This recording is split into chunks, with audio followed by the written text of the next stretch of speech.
शिकार पर प्रताप और शक्ति सिंह दोनों एक ही जंगली सुअर का पीछा कर रहे थे। दोनों ने लगभग एक ही समय पर भाला उस सुअर की ओर फेंका और उस सुअर की मृत्यु हो गई।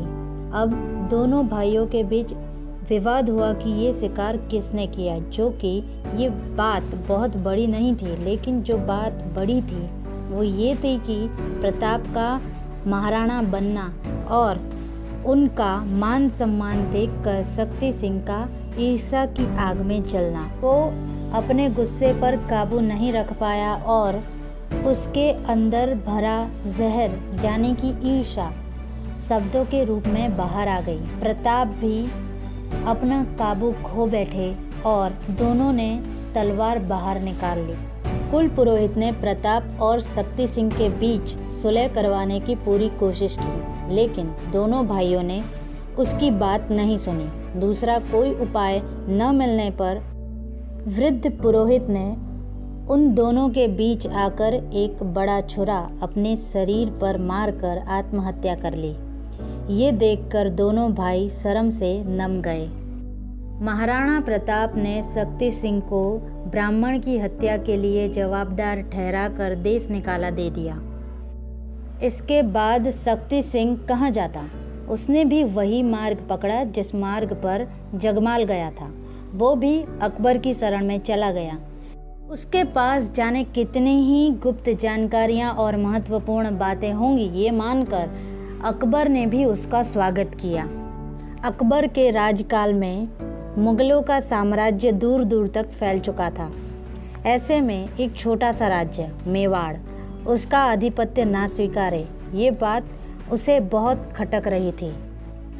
महाराणा प्रताप ये बात बहुत अच्छी तरह से जानते थे और ये बात उनके मन में निश्चित थी कि मेवाड़ कभी भी मुगलों की अधीनता स्वीकार नहीं करेगा। महाराणा प्रताप को मालूम था कि युद्ध जरूर होगा। इस वजह से युद्ध के लिए शिक्षित हुई सेना की जरूरत थी। सेना को फिर से जोड़ने के लिए और शस्त्रों की शक्ति खड़ी करने के लिए साधनों का होना जरूरी था, जो कि मर्यादित थे। महाराणा प्रताप ने मेवाड़ जब तक संपूर्ण रूप से स्वतंत्र नहीं हो जाता तब तक हर एक प्रकार के सुख भोग का त्याग करने की प्रतिज्ञा ली थी। मेवाड़ के एक बड़े पर्वतीय जंगल के प्रदेश में भील नाम की एक जाति बसती है। उनकी खुद की एक खास युद्ध कला है। वे धनुष बाण के अत्यंत कुशल और अचूक निशानेबाज होते हैं। किशोर अवस्था में महाराणा प्रताप के अनेक भील सरदारों के साथ बहुत अच्छे संबंध थे। महाराणा प्रताप ने मेवाड़ की रक्षा के लिए